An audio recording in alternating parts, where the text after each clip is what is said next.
اعوذ باللہ من الشیطان الرجیم بسم اللہ الرحمن الرحیم قد خسر الذین کذبوا بلقاء اللہ.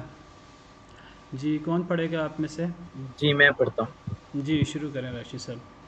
اعوذ باللہ من الشیطان الرجیم بسم اللہ الرحمن الرحیم. قد خسر الذین، قد تحقیق خسر الذین خسارے میں ڈالا، الذین ان لوگوں نے، کذبوا جنہوں نے جھٹلایا، بلقاء اللہ اللہ کی ملاقات کو، جی حتیٰ یہاں تک کہ اذا جب جاءتہم آگے ان کے پاس الساعہ قیامت، بغتتاً اچانک.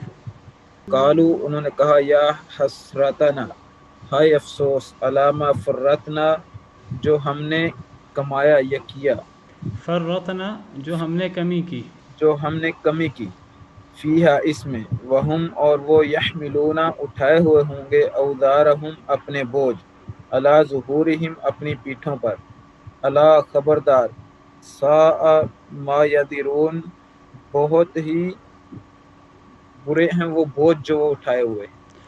ماشاء اللہ جزاکم اللہ.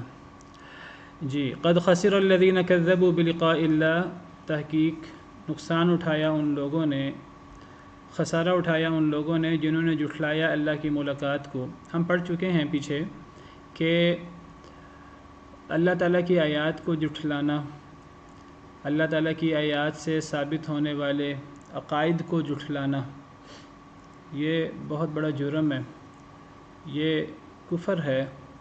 انسان اللہ کی آیات کو جھٹلائے، اللہ کی آیات سے حاصل ہونے والے عقائد احکامات کو جھٹلائے، ان کا انکار کرے. اللہ تعالیٰ پر جھوٹ باندھنا ہو یا اللہ کی آیات کی تکذیب کرنا ہو، یہ سب سے بڑا جرم ہے، سب سے بڑا ظلم ہے. ومن اظلم ممن افترى على الله كذبا او كذب بآیاته، اس سے بڑا ظالم کون ہے جو اللہ پہ جھوٹ باندھے یا اللہ کی آیات کو جھٹلائے. تو اللہ کی آیات کو جھٹلانا، اللہ کی ملاقات کو جھٹلانا جو اللہ کی آیات سے ہی ثابت ہے، یہ اللہ کی آیات سے ثابت ہونے والی عقائد کو، احکامات کو جھٹلانا. جیسے ہم نے پچھلے دنوں ہی کل پڑھا ابو طالب کے بارے میں، قرآن کی آیات سے ثابت ہوتا ہے کہ وہ کفر پہ فوت ہوئے ہیں. صحیح احادیث مبارکہ بخاری مسلم کی، ان سے پتہ لگتا ہے کہ ان کا خاتمہ کفر پر ہوا ہے اور وہ قیامت کے دن اللہ کے عذاب میں ہوں گے.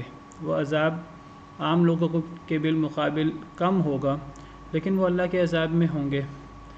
تو اب قرآن کریم سے، احادیث، صحیح احادیث مبارکہ سے جو چیزیں ثابت ہوتی ہیں انہیں ماننا، ان کی تصدیق کرنا ضروری ہے. جو انہیں نہ مانے، جو ان کو جھٹلائے، تو وہ گویا کہ اللہ کی آیات کو جھٹلا رہا ہے. اللہ کی آیات کو جھٹلانا، اللہ کی آیات سے ثابت ہونے والے عقائد، ایمانیات، احکام کو جھٹلانا، یہ قرآن کو جھٹلانا ہے. اور قرآن کو جھٹلانا یہ سب سے بڑا ظلم ہے، سب سے بڑا جرم ہے والعیاذ باللہ. اور اس میں فرق نہیں ہے کہ ایک بندہ پورے قرآن کو جھٹلا دے، یا ایک بندہ آدھے قرآن کو جھٹلا دے، یا ایک بندہ قرآن کی ایک سورت کو جھٹلا دے، یا ایک بندہ قرآن کی ایک آیت کو جھٹلا دے. قرآن کی ایک آیت کو جھٹلانا اتنا ہی بڑا جرم ہے جتنا بڑا جرم پورے قرآن کو جھٹلانا ہے. جیسے ایک فرشتے کا انکار تمام فرشتوں کا انکار ہے، اور ایک رسول کا انکار تمام رسولوں کا انکار ہے. قرآن کریم میں جگہ جگہ اللہ تعالیٰ نے فرمایا کذبت قوم نوح المرسلین، کذبت عاد المرسلین، کذبت ثمود المرسلین، کذبت قوم لوط المرسلین. قوم نوح نے رسولوں کو جھٹلایا، قوم عاد نے رسولوں کو جھٹلایا، قوم ثمود نے، قوم لوط نے، قوم شعیب نے. مختلف قوموں کا ذکر کرتے ہوئے اللہ فرماتے ہیں انہوں نے رسولوں کو جھٹلایا، سب رسولوں کو. اس میں مفسرین کرام نے بحث کی کہ انہوں نے سب رسولوں کو تو نہیں جھٹلایا تھا، انہوں نے تو جو جو رسول ان پر آئے تھے انہیں جھٹلایا تھا. تو دیگر مفسرین نے اس کا جواب دیا ہے کہ اس کا جواب مفسرین نے، علماء نے دیا ہے کہ در حقیقت اپنے رسول کو جھٹلانا ہی تمام رسولوں کو جھٹلانا ہے. اب عیسائی وہ تمام رسولوں کو مانتے ہیں، نبی کریم صلی اللہ علیہ وسلم کو نہیں مانتے، تو گویا کہ وہ تمام رسولوں کے منکر ہیں. یہودی سیدنا عیسیٰ، سیدنا محمد صلی اللہ علیہ وسلم، سیدنا عیسیٰ علیہ السلام، ان کو جھٹلاتے ہیں، گویا کہ وہ اپنے ہی رسول کو بھی جھٹلا رہے ہیں، کیونکہ ان کے اپنے رسول نے بھی پیش گوئی کی تھی، بشارت دی تھی نبی کریم صلی اللہ علیہ وسلم کی۔ تو بہرحال خسارہ اٹھایا ان لوگوں نے جنہوں نے جھٹلایا اللہ کی ملاقات کو، اس سے بڑا ظلم کوئی نہیں ہے۔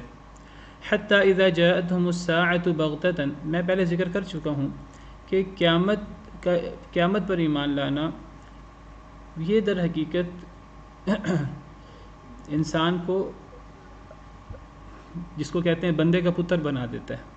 جس انسان کو پتہ ہو کہ قیامت ہے اور قیامت آنی ہے، مجھے پیش ہونا ہے وہاں، اور میں اس طرح قیامت کے دن آؤں گا جس طرح انسان پیدا ہوتا ہے دنیا میں اکیلا، قیامت کے دن انسان اکیلا ہوگا، کوئی اس کا حمایتی نہیں ہوگا۔ وَلَقَدْ جِئْتُمُونَا فُرَادَىٰ كَمَا خَلَقْنَاكُمْ أَوَّلَ مَرَّةٍ، تم ہمارے پاس اکیلے اکیلے آؤ گے جس طرح ہم نے تمہیں پہلی دفعہ پیدا کیا۔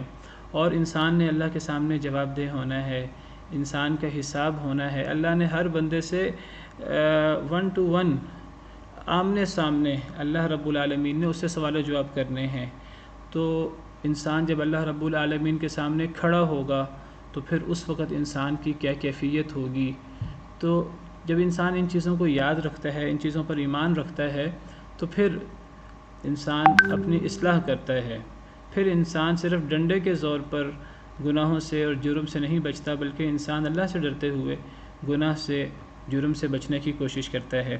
تو آخرت پر ایمان جو ہے وہ ہمیں، اللہ پر ایمان اور آخرت پر ایمان ہمیں بہت سارے گناہوں سے بچا دیتا ہے۔ جب یہ نہ ہو تو پھر آپ سمجھیے اذا لم تستحی فاصنع ما شئت، جب ایک بندے کو حیائی ختم ہو جائے، شرم ہی اتر جائے، نہ اس کو اللہ پر ایمان ہے نہ آخرت پر ایمان ہے، پھر اس سے کچھ بھی آپ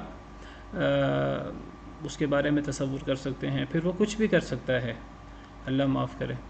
حتیٰ اذا جاءتهم الساعة بغتة، حتیٰ کہ جب آئے گی ان کے پاس قیامت اچانک، قیامت نے اچانک آنا ہے، یاد رکھیے جو اصل قیامت ہے، جب قیامت قائم ہوگی، جب سورج مغرب سے نکلے گا اور جب سورج بے نور ہو جائے گا اور جب ستارے جھڑ جائیں گے اور جب ہر چیز تباہ و برباد ہو جائے گی، زمین اور پہاڑ ریزہ ریزہ ہو جائیں گے، جو قرآن کریم میں منظر کشی ہوئی ہے، جو اصل قیامت ہے اس نے بھی اچانک آنا ہے۔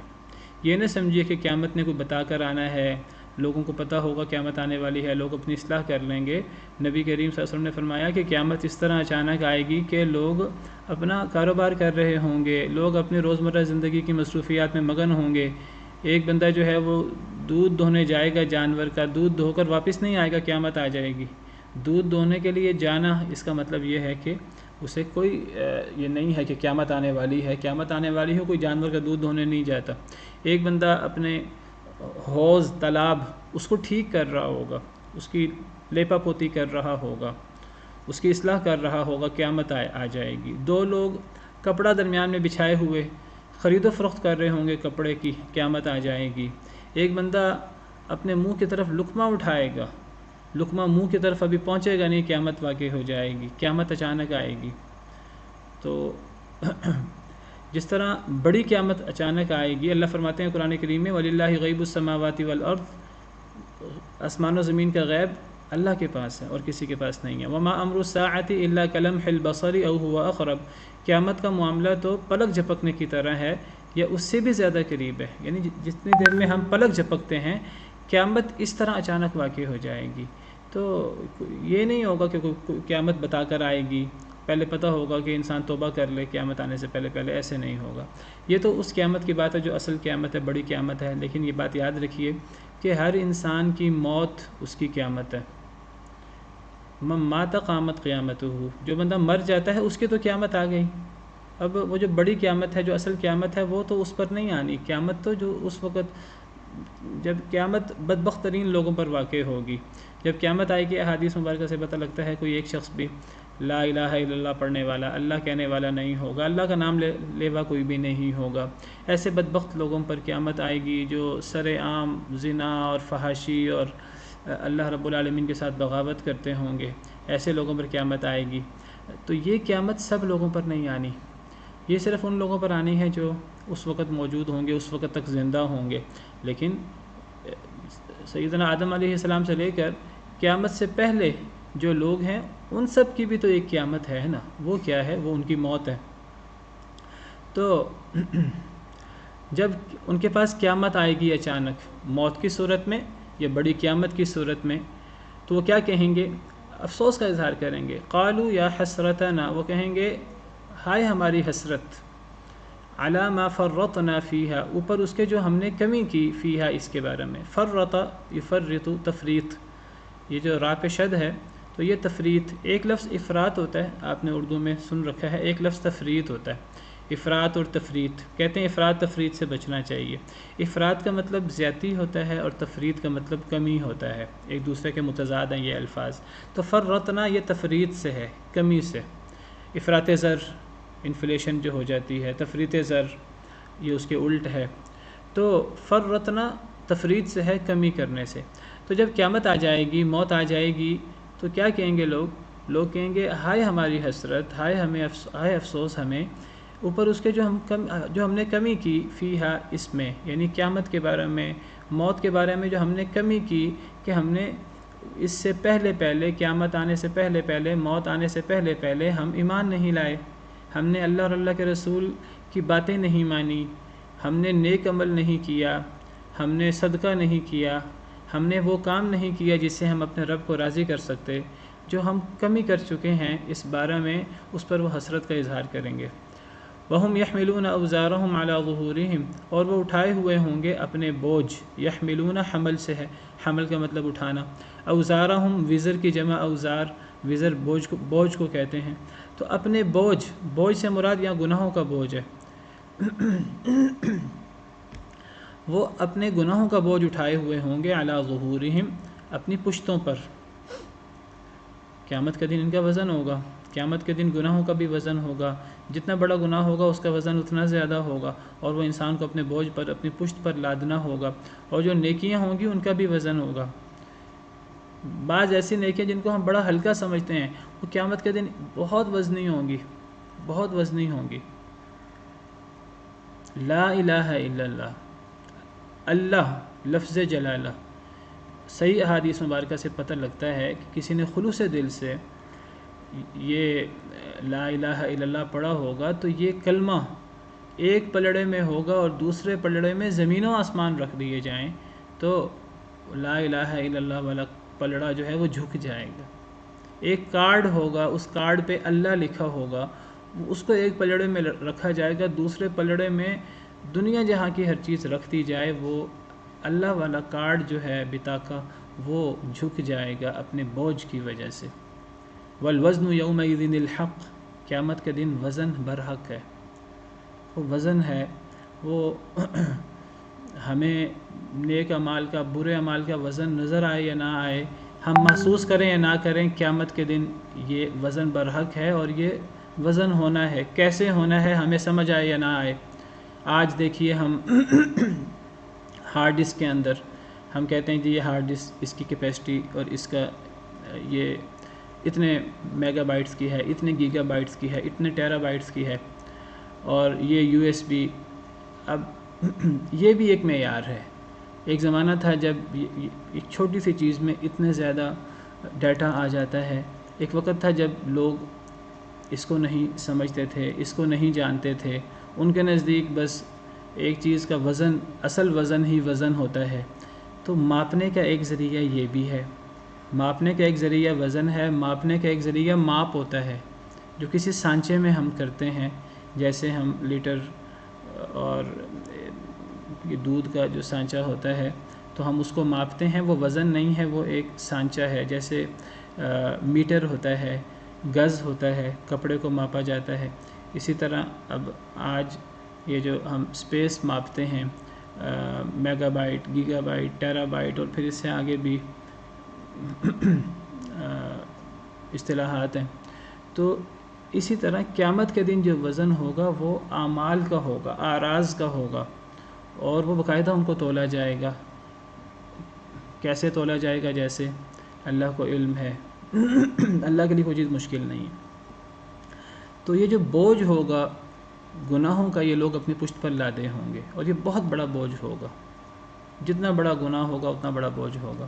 اللہ فرماتے ہیں الا ساء ما یزرون، خبردار بہت برا ہے جو وہ بوجھ اٹھاتے ہیں. یہ جو بوجھ ان کو قیامت کے دن اٹھانا ہوگا یہ بہت برا بوجھ ہوگا، یہ ان کی جان نہیں چھوڑے گا، جہنم تک ان کو ساتھ لے جائے گا والعیاذ باللہ. جی آگے کون پڑھے گا؟ اعوذ باللہ من الشیطان الرجیم. وما اور نہیں الحیات دنیا زندگی دنیا کی الا سوائے لعب کھیل ولہو اور تماشا ولدار الآخرۃ اور یقیناً آخرت کا گھر خیرun بہتر ہے للذین ان لوگوں کے لیے یتقون جو ڈرتے ہیں افلا تو کیا نہیں تعقلون تم سمجھتے. جی ماشاء اللہ جزاک اللہ، بہت اچھا پڑھا ہے. جب ایک دفعہ ہم اعوذ باللہ پڑھ لیں تو پھر بار بار قرآن کی آیت پڑھنے کے لیے ہمیں ہمیشہ اعوذ باللہ پڑھنے کی ضرورت نہیں ہے، ہم ڈائریکٹ بھی پڑھ سکتے ہیں. وَمَا الْحَيَاةُ الدُّنْيَا إِلَّا لَعِبٌ وَلَهْوٌ، اور نہیں ہے دنیا کی زندگی. ماں کا مطلب جو بھی ہوتا ہے، کیا بھی ہوتا ہے، نہیں بھی ہوتا ہے. اور جب اللہ سے پہلے آئے تب تو اس کا مطلب متعین ہو جاتا ہے نہیں. من آئے اللہ سے پہلے، ماں آئے اللہ سے پہلے نہیں مطلب ہوتا ہے. اور نہیں ہے دنیا کی زندگی مگر کھیل اور تماشا. دنیا کی زندگی کھیل اور تماشا ہے. کھیل تماشے کا کیا مطلب ہے؟ یعنی اس کا مطلب ہے کہ دنیا کے عیش و عشرت کو انسان توجہ نہ دے، وقتی فائدے کو انسان توجہ نہ دے. یہ کوئی معیار نہیں ہے کہ ایک انسان کے پاس دنیا کی کتنی نعمتیں ہیں. ایک انسان کے پاس سونا چاندی ہو، ہیرے جواہرات ہوں، بہت زیادہ مال و متاع ہو دنیا کے اندر، یہ اس شخص کی اللہ کے نظروں میں محبوب ہونے کی دلیل نہیں ہے. اور ایک شخص دنیا میں بدحال ہے، دنیاوی طور پر وہ غریب ہے، مسکین ہے، تو یہ اس کی اللہ کے ہاں مبغوض ہونے کی دلیل نہیں ہے. یہ اللہ کی طرف سے آزمائش ہے. اللہ جسے چاہے نعمتیں دے دے دنیا کی، اور جسے چاہے اللہ آزمائشوں میں مبتلا کر دے. اللہ یبسط الرزق لمن یشاء ویقدر، اللہ جس پر چاہے رزق فراخ کر دے، جس کے لیے چاہے رزق تنگ کر دے. تو کبھی دھوکہ نہیں کھانا چاہیے دنیا کی نعمتوں سے. اس معنی میں دنیا کو کھیل تماشا سمجھیے. جیسے ڈرامہ ہوتا ہے، فلم ہوتی ہے، کھیل تماشا ہے. ایک عام زندگی کے اندر غریب شخص ممکن ہے وہاں بادشاہ کا کردار ادا کر رہا ہو، اور ممکن ہے کہ ایک شخص عام زندگی کے اندر مالدار ہو لیکن وہ کسی ڈرامے، کسی فلم کے اندر وہ کسی غریب شخص کا کردار ادا کر رہا ہو.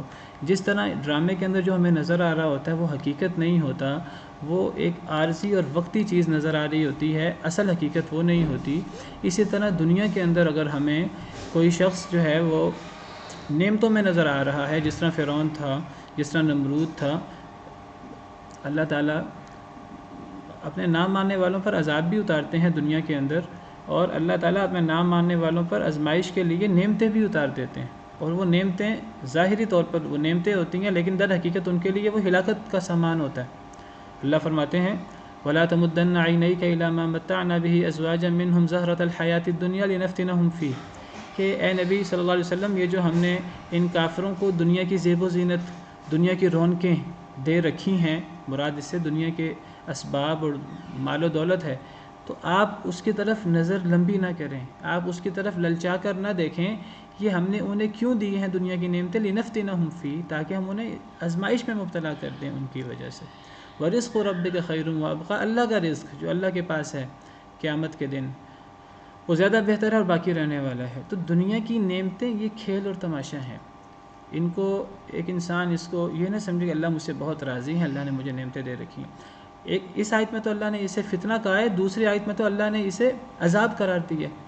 منافقین کے حوالے سے سورہ توبہ کی آیت ہے، میں آپ کے سامنے بلکہ آیت کھول بھی دیتا ہوں. سورہ توبہ آیت نمبر 55 اور 85 دونوں میں یہ موضوع ہے. اللہ فرماتے ہیں فَلَا تُعْجِبْكَ أَمْوَالُهُمْ وَلَا أَوْلَادُهُمْ، اے نبی صلی اللہ علیہ وسلم ان منافقین کے مال اور ان کی اولادیں آپ کو تعجب میں نہ ڈالیں. بڑا مال ہے ان کے پاس، بڑی اولادیں ہیں، بڑی نعمتیں ہیں اللہ کی ظاہراً. انما یرید اللہ لیعذبہم بہا فی الحیات الدنیا، اللہ تو چاہتے ہیں کہ عذاب دیں انہیں ان نعمتوں کی وجہ سے دنیا کی زندگی میں. یعنی یہ مال اور اولادیں ان کے لیے عذاب ہوتی ہیں دنیا میں. کیسے؟ وَتَزْهَقَ أَنفُسُهُمْ وَهُمْ كَافِرُونَ، کہ ان کی جانیں نکلیں اور یہ کافر ہوں. یعنی یہ ان مالوں میں، ان اولادوں میں، ان نعمتوں میں اتنے مگن ہو جائیں کہ انہیں اللہ کی طرف رجوع کرنے کی فرصت ہی نہ ملے. تو پھر جس کا مال، جس کی اولاد اسے اللہ سے غافل کر دے، وہ مال اور اولاد نعمت کیسے ہو سکتی ہے؟ اس سے بڑا عذاب کیا ہے؟ تو یہ غفلت انسان کو باقی رکھتی ہیں، اور کبھی مصیبت آتی ہے انسان پر، مصیبت انسان کو غفلت کی نیند سے جگاتی ہے، انسان اپنے رب کی طرف رجوع کرتا ہے، تو کئی دفعہ مصیبت انسان کے لیے جو ہے وہ رحمت بن جاتی ہے۔ تو یہ دنیا کی آزمائشیں، ان سے ڈرنا نہیں چاہیے، اللہ سے عافیت مانگنی چاہیے، لیکن کسی پر آزمائشیں آ جائیں تو ضروری نہیں وہ اللہ کا نافرمان ہے، اللہ کا مبغوض ہے، ممکن اللہ کا محبوب ہو، بلکہ سب سے زیادہ آزمائشیں انبیاء پر آتی ہیں۔ صحیح حدیث مبارکہ سے پتہ لگتا ہے اشد البلاء علی الانبیاء، سب سے زیادہ آزمائشیں انبیاء پر آتی ہیں، ثم الامثل فالامثل، پھر جو انبیاء کے جتنے قریب ہوتے ہیں ان پر اتنی کم آزمائشیں آتی رہتی ہیں۔ تو دنیا کی زندگی کے اندر کسی کے پاس نعمتیں ہیں اور کوئی ہمیں ظاہراً غریب مسکین نظر آ رہا ہے تو اسے دھوکہ نہیں کھانا چاہیے۔ یہ دونوں آزمائشیں ہیں۔ اصل کامیاب کون ہے؟ بندہ دونوں آزمائشوں میں کامیاب ہو سکتا ہے۔ اگر نعمت ملے تو انسان شکر کرے، کنٹرول میں رہے، شکر کرے، اللہ کے احکامات کے مطابق زندگی گزارتا رہے، اللہ کے راستے میں خرچ کرتا رہے، کامیاب ہے۔ اور اگر آزمائش آئے، مصیبت آئے تو وہ صبر کرے، زبان پہ مخلوق کے سامنے شکوہ نہ لائے، اللہ سے ہی التجا کرے، اللہ کے سامنے ہی گڑ گڑائے، تو اس کے لیے یہ آزمائش نعمت بن جاتی ہے۔ تو فرمایا کہ یہ دنیا کی زندگی کھیل اور تماشا ہے۔ وَلَلدَّارُ الْآخِرَةُ خَيْرٌ لِّلَّذِينَ يَتَّقُونَ، آخرت کا گھر زیادہ بہتر ہے ان لوگوں کے لیے جو ڈرتے ہیں، ڈرنے والوں کے لیے، اللہ سے ڈرنے والوں کے لیے، ایمان والوں کے لیے ہمیشہ آخرت کا گھر دنیا سے بہتر ہوتا ہے۔ دنیا کے اندر ان کے لیے آزمائشیں ہوں گی، اور ظاہراً وہ آزمائشوں میں نظر آ رہے ہوں گے، اس کا بھی اجر پائیں گے، کوئی نعمتیں ہوں گی، اگر دنیا کے اندر نعمتیں بھی ہوں گی، سیدنا سلیمان علیہ السلام جیسی نعمتیں بھی کسی کو دنیا میں ملیں اور وہ نیک بندہ ہو، اللہ سے ڈرنے والا ہو، اس کے لیے بھی آخرت دنیا سے بہتر ہے۔ سیدنا سلیمان علیہ السلام کو اللہ تعالیٰ نے وہ نعمتیں دیں دنیا کی جو اللہ نے دنیا میں کسی کو نہیں دیں۔ حضرت سلیمان علیہ السلام نے دعا کی تھی اللہ تعالیٰ سے، رب ہب لی ملک لا ینبغی لأحد من بعدی، اے اللہ مجھے ایسی بادشاہت دے جو آپ نے میرے بعد کسی کو نہ دی ہو۔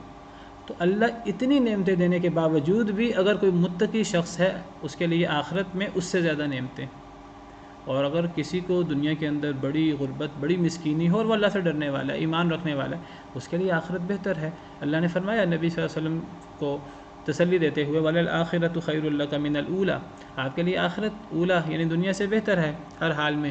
صرف آخرت دنیا سے بہتر نہیں ہوتی بلکہ ہر آنے والا لمحہ دنیا کے اندر وہ پچھلے لمحے سے، بعد والی زندگی پچھلی زندگی سے بہتر ہوتی ہے۔ آخر کار دنیا میں بھی اللہ غلبہ دیتے ہیں ایمان والوں کو۔ افلا تعقلون، کیا پس تم عقل نہیں کرتے؟ تمہیں عقل کرنا چاہیے۔ تو دنیا کے پیچھے نہ لگو، جو دنیا کے پیچھے لگتا ہے تو وہ صرف دنیا کا ہو رہتا ہے، وہ صرف عبد الدنیا عبد الدینار بن جاتا ہے۔ اصل آخرت کے پیچھے لگو اور آخرت کے لیے عمل کرو، اور جو بندہ اپنی تمام فکر اور اپنی تمام توجہ کا مرکز آخرت کو بنا لیتا ہے تو یاد رکھیے دنیا میں اس کے مصائب اور اس کی مشکلات کی ذمہ داری اللہ اٹھا لیتے ہیں، حدیث مبارکہ کا مفہوم ہے۔ اور جو بندہ اپنی ساری توجہ دنیا اور دنیا کی نعمتیں حاصل کرنے پر لگا دیتا ہے، اللہ اسے دنیا کے اندر ایسا پھنساتے ہیں الجھی ڈور کی طرح، وہ دنیا کی مشغولیات سے پھر نکل نہیں سکتے۔ تو انسان کی توجہ، مسلمان کی توجہ آخرت میں ہونی چاہیے۔ اور یاد رکھیے کہ جس کی آخرت بہتر ہوگی اس کی دنیا زیادہ اچھی نہیں ہوگی، اور جس کی دنیا زیادہ اچھی ہوگی اس کی آخرت اچھی نہیں ہوگی۔ دونوں چیزیں بہت اچھی نہیں ہو سکتی۔ جی آگے کوئی اور پڑھ لیں؟ میں پڑھ لوں جی؟ جی علی صاحب پہلے آپ پڑھ لیں پھر اس کے بعد جی یہ استاد آیت نمبر کون سی ہے؟ آپ کو یہ آیت نمبر 33 ہے اور آپ کی توجہ ہونی چاہیے۔ جی جی قد نعلم، یقیناً ہم جانتے ہیں، انہو بے شک وہ، لا یحزن کا ضرور غم میں ڈالتی، الذی وہ بات جو یقولون وہ لوگ کہتے ہیں، کا مطلب آپ کو، جی آپ کو، یعنی لا یحزن کا ضرور غم میں ڈالتی آپ کو، الذی وہ جو یقولون یہ لوگ کہتے ہیں، فإنا بے شک وہ لوگ یعنی کہ لا یکذبونک نہیں جھٹلاتے وہ لوگ آپ کو، ولیکن اور لیکن الظالمین یہ سب ظالم، بی آیات اللہ اللہ تعالیٰ کی آیات کو اللہ تعالیٰ کی آیات کا یجحدون انکار کر رہے ہیں۔ جی ماشاءاللہ بالکل ٹھیک۔ اللہ فرماتے ہیں نبی کریم صلی اللہ علیہ وسلم کو مخاطب کرتے ہوئے، یہ بات یاد رکھیے قرآن کریم کے اولین مخاطب نبی کریم صلی اللہ علیہ وسلم ہے، تو جو قرآن کریم میں واحد کے صیغے سے کسی کو مخاطب کیا جاتا ہے کسی سیاق و سباق کے بغیر تو اس سے نبی صلی اللہ علیہ وسلم مراد ہوتے ہیں۔ تو اللہ فرما رہے ہیں قد نعلم، قد تحقیق یقیناً، نعلم ہم جانتے ہیں، اللہ اپنے بارے میں فرما رہے ہیں ہمیں بخوبی علم ہے، انہو کہ بے شک وہ لیحزنو کا لام زبر لا البتہ، یحزنو غم میں ڈالتی ہے کا آپ کو اے اللہ کے نبی صلی اللہ علیہ وسلم، الذی وہ چیز وہ بات یقولون جو یہ کہتے ہیں، جو یہ بدبخت یہ کفار یہ آپ کو جو تنگ کرتے ہیں زبانی طور پر، آپ کو برا بلا کہتے ہیں، آپ کو اللہ معاف کرے کذاب کہتے ہیں، آپ کو اللہ معاف کرے جادوگر کہتے ہیں، آپ کو اللہ معاف کرے مجنون کہتے ہیں، اور جو وہ آپ کو زبان سے کہتے تھے، صرف زبان سے تکلیف نہیں دیتے تھے، عملاً بھی تکلیف دیتے تھے، عملاً بھی ظلم زیادتی کرتے تھے، اور شہید تک کرنے کی سازشیں ہوئیں مکہ مکرمہ میں بھی مدینہ منورہ میں بھی۔ بہرحال یہ مکی آیت ہے، تو اللہ تعالیٰ تسلی دے رہے ہیں نبی صلی اللہ علیہ وسلم کو کہ اے نبی صلی اللہ علیہ وسلم یہ جو آپ کے ساتھ یہ کر رہے ہیں، یہ جو غم کی باتیں آپ کے بارے میں یہ کرتے ہیں، یہ نہ سمجھیے کہ ہمیں پتہ نہیں ہے، ہمیں ایک ایک بات کا پتہ ہے، ہم ایک ایک بات کا جائزہ لے رہے ہیں، ہم آپ کی مدد کریں گے، ہم ان سے بدلہ لیں گے ان کا، تو آپ غم نہ کریں، آپ صبر کریں۔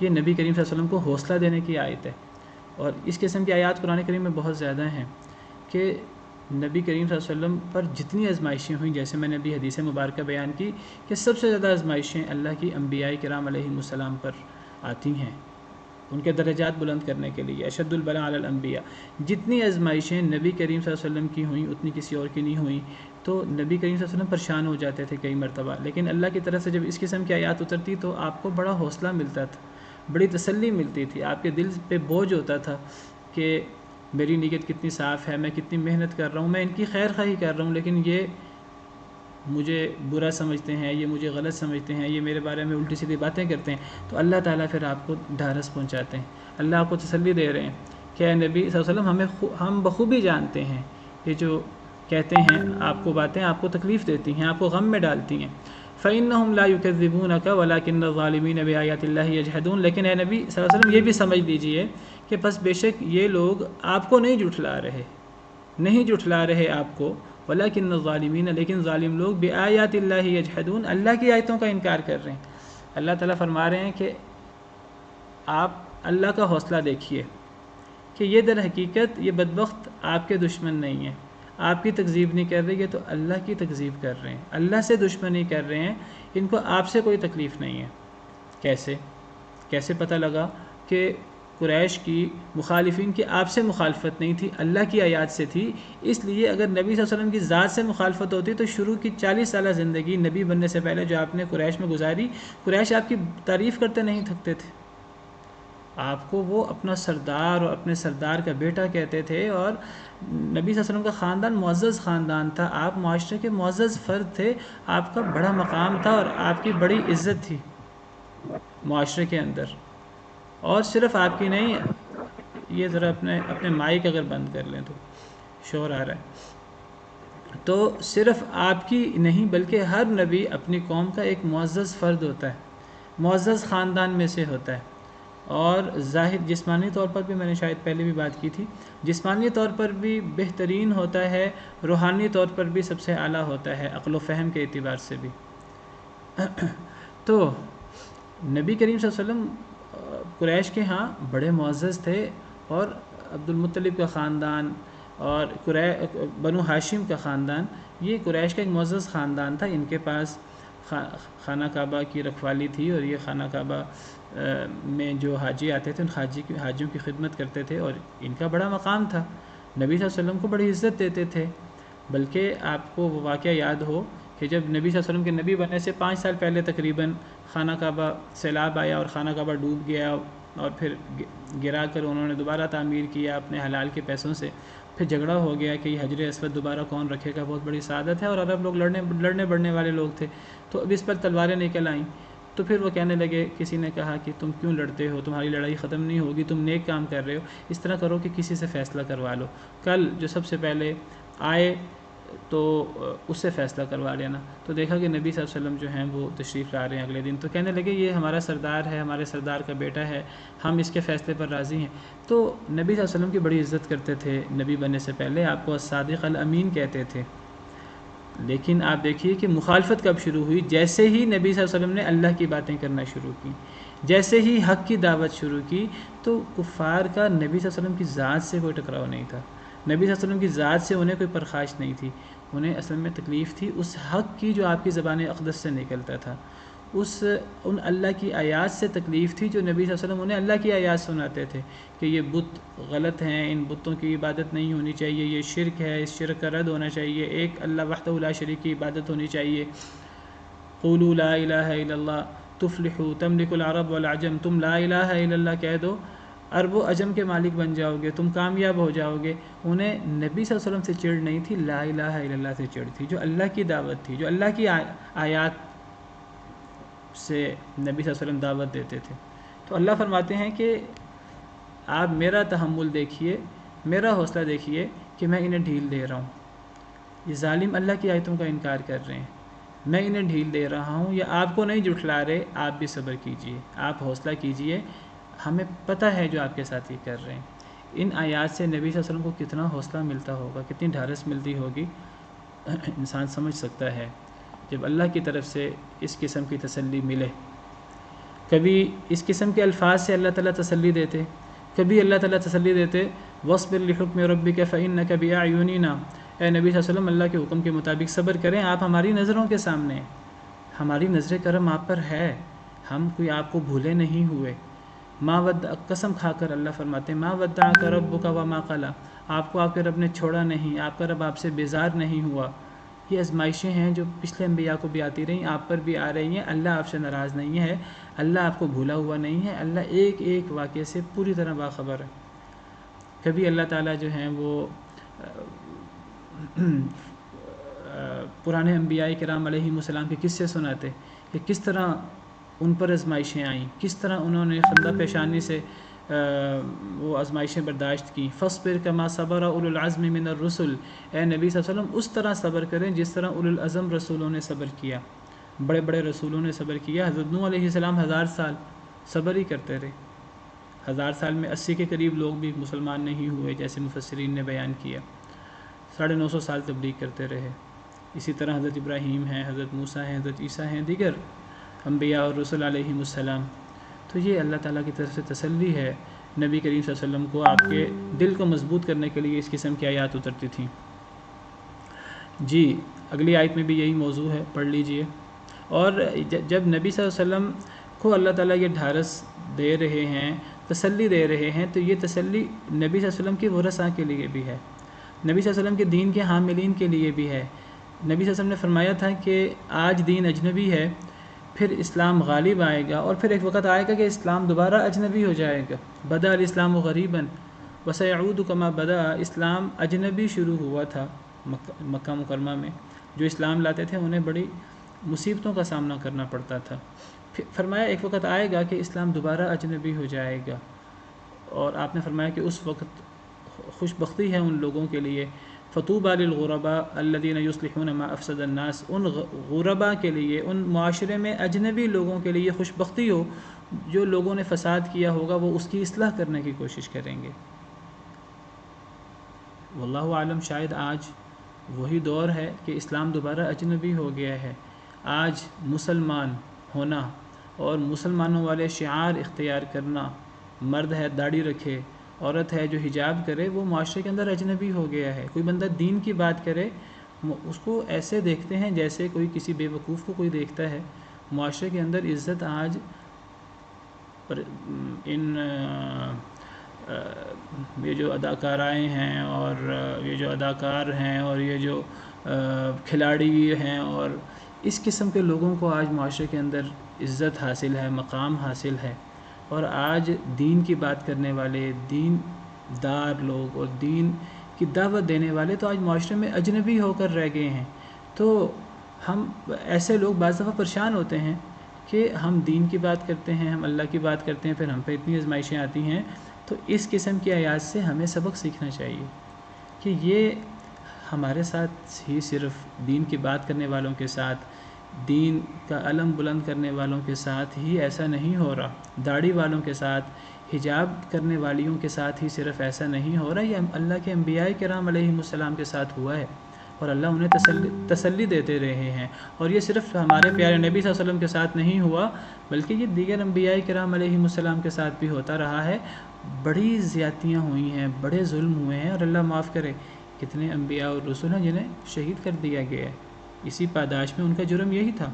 کتنے نیک لوگوں کو اسلام لانے کی، ایمان لانے کی پاداش میں ظلم و زیادتی کا سامنا کرنا پڑا۔ وما نقموا منهم الا ان يؤمنوا بالله العزيز الحمید، خندقیں کھود کھود کر، آگ جلا جلا کر خندقوں میں پھینکا گیا ہے ایمان لانے والے مردوں کو، عورتوں کو، اور بدلہ کس بات کا لیا انہوں نے؟ صرف اللہ پر ایمان لانے کا۔ نبی کریم صلی اللہ علیہ وسلم کے درپے تھے قریش مکہ، اور آپ کو بس اللہ معاف کرے کہ بس قتل ہی کر دیا تھا تقریباً۔ حضرت ابوبکر صدیق آئے اور آپ کو بچایا لوگوں سے، انہیں بھی بڑی مار پڑی، تو وہ کہتے رہے اتقتلون رجلا ان یقول ربی اللہ، کیا ایک آدمی کو اس لیے قتل کر دو کہ وہ کہتا ہے میرا رب اللہ ہے؟ یہ جرم ہے اس کا، اس جرم پر اسے تم اس کے درپے ہوئے ہو، اسے تم قتل کرنے کے درپے ہو، شہید کرنے کے درپے ہو۔ اتنی آزمائشیں اللہ کے نبیوں اور ہمارے پیارے نبی صلی اللہ علیہ وسلم نے جھیلی ہیں۔ ہماری تو آزمائش کوئی آزمائش نہیں ہے۔ آج جو اسلام کا نام لیتے ہیں، یہ اسلام شروع بھی ایسے ہوا تھا، ایک وقت آئے گا ایسے ہی ہوگا، ایک وقت آئے گا اسلام پر عمل کرنا ایسے ہوگا جیسے آپ مٹھی میں انگارہ لے لیں۔ مٹھی میں انگارہ رکھنا آسان نہیں ہے، لیکن اتنی مشکل ہوگی ایک وقت، لیکن اجر پھر اسی کا ہی ہے، اس پہ صبر کرنے کا، اور صبر کر کے اسلام پر برقرار رہنے کا، اللہ اور اللہ کے رسول کی باتوں پر برقرار رہنے کا، چاہے کتنی آزمائش کیوں نہ ہو، چاہے لوگ ہمیں کتنا ہی جاہل کیوں نہ کہیں، چاہے لوگ مولوی کہہ کر، جس طریقے سے بھی کہہ کر ہمارا مذاق اڑائیں، ہمیں فخر ہونا چاہیے اپنی باتوں پر، اپنی بنیاد پر، کہ ہم اللہ اور اللہ کے رسول کی بات کرنے والے ہیں، اور ہم نبی کریم صلی اللہ علیہ وسلم کی سنتوں اور آپ کی تعلیمات کو اپنے ساتھ چمٹائے ہوئے ہیں، اور یہ ہمارے لیے کوئی کسی قسم کی شرم کی بات نہیں ہے، یہ ہمارے لیے بہت بڑا اعزاز ہے۔ جی اگلی آیت کریمہ پڑھیں۔ وَلَقَدْ اور بلا شبہ یقیناً کذبت جھٹلائے گئے رسول من قبل کا پہلے آپ سے، فصبروا تو انہوں نے صبر کیا، علی اوپر، ما اس کے جو کذبوا وہ جھٹلائے گئے، وَأُوذُوا اور وہ ایذا دیے گئے، حتیٰ یہاں تک کہ اتاہم آئی ان کے پاس نصرنا مدد ہماری، ولا اور رہی مبدلہ کوئی بدلنے والا لکلمات اللہ اللہ تعالیٰ کی باتوں کو، وَلَقَدْ اور بلا شبہ یقیناً جاءک آ چکی ہے آپ کے پاس من نبائی کچھ خبریں المرسلین رسولوں کی۔ جی ماشاءاللہ، بہت اچھا۔ وَلَقَدْ كُذِّبَتْ، آئندہ ذرا دھیان کیجئے، میں چاہتا ہوں کہ کلاس میں کافی سارے لوگ ہیں تو ہر ایک کو پڑھنے کا موقع ملے، تو کوشش کریں کہ جو لوگ پڑھ لیتے ہیں، بعض دفعہ کلاس کے اندر پہلے تو 1-2 لوگوں کو موقع ملتا رہا ہے، آج 3-4 لوگ پڑھ رہے ہیں، کوشش کریں کہ زیادہ موقع ان لوگوں کو دیا جائے جنہوں نے اب تک کلاس میں پارٹیسپیشن نہیں کی، اب تک حصہ نہیں لیا۔ تو آج بھی، اب تو ویسے وقت ختم ہو رہا ہے بلکہ ہو ہی گیا ہے، اور آئندہ کلاس میں بھی جب میں کہوں آپ میں سے کوئی پڑھے تو کوشش کریں کہ نیا سے نیا بندہ پڑھے۔ میں اس لیے، میرے پاس آپ کی لسٹ ہوتی ہے، میں کسی کو نامینیٹ کروں تو وہ اس کی پوری تیاری نہ ہو، تو میں چاہتا ہوں کہ وہ پڑھے جو پڑھ کر آیا ہے اور اسے شرمندگی نہ ہو، اور ویسے آپ سب کی کوشش یہ ہونی چاہیے کہ آپ سب پڑھ کے آئیں۔ میں آپ کے ساتھ شیئر کر چکا ہوں احسن البیان اور پارے، جس سے آپ جو ہے وہ پہلے پڑھ کے آئیں ان چیزوں کو۔ تو میری خواہش یہ ہے، میرا دل یہ ہے کہ نئے سے نئے لوگ ہمارے ساتھ کلاس میں پارٹیسپیشن کریں۔ بہرحال وَلَقَدْ كُذِّبَتْ رُسُلٌ مِّن قَبْلِكَ، البتہ تحقیق جھٹلایا گیا رسولوں کو آپ سے پہلے بھی۔ اے نبی صلی اللہ علیہ وسلم، یہ آپ کے ساتھ اکیلے نہیں ہو رہا، پہلے بھی ایسے ہوتا رہا، اور پہلے بھی رسولوں کو جھٹلایا گیا ہے۔ فَصَبَرُوا عَلَى مَا كُذِّبُوا، تو انہوں نے صبر کیا تھا اوپر اس کے جو انہیں جھٹلایا گیا۔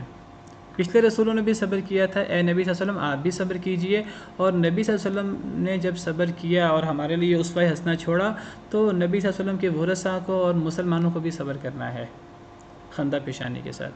وَأُوذُوا اور وہ اذیت دیے گئے، انہیں ایذا دی گئی کفار کی طرف سے، نام ماننے والوں کی طرف سے، حتیٰ اتاہم نصرنا حتیٰ کہ آ گئی ان کے پاس ہماری مدد۔ اللہ نے فرمایا کہ ایک وقت آتا ہے کہ بڑی اذیت ملتی ہے اور لوگ جھٹلاتے ہیں، لوگ اذیتیں دیتے ہیں، لیکن ایک بات یاد رکھیں کہ نتیجہ کیا ہوتا ہے؟